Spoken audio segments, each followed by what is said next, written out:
Alright, now wala. Suot.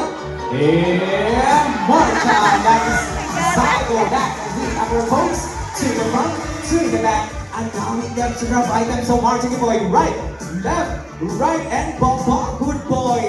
Barak. Okay, at dahil daw dyan boy, may high five ka to Kuya Richie. Now, high five to Kuya Richie. Okay. Diba?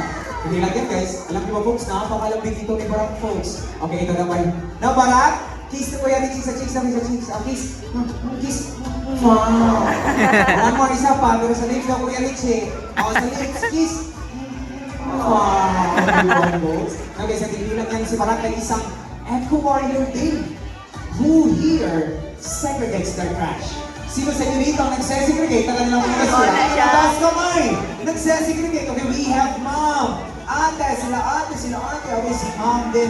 Siyempre si ate lang. Yung ibang hindi ka nagsesegregate.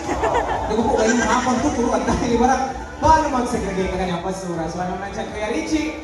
Ang ating basurahan, we have a biodegradable bin or nabubulok po. And also we have a non-biodegradable bin or hindi nabubulok po. At kasi si Chai Barak ni Barak at mukhang okay naman. Mukhang ready na si Barak, Kuya Richie.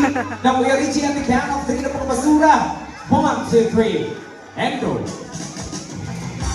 Kaya muna kukunin ni Barak folks a piece of plastic, which is gonna go to the non-biodegradable bin. Good boy. Ang pangalang kukunin ni Barak, and this time, a piece of, wait lang, ano nga ba? A piece of plastic, which is gonna go to the non-biodegradable bin. May dala pong basura, boy.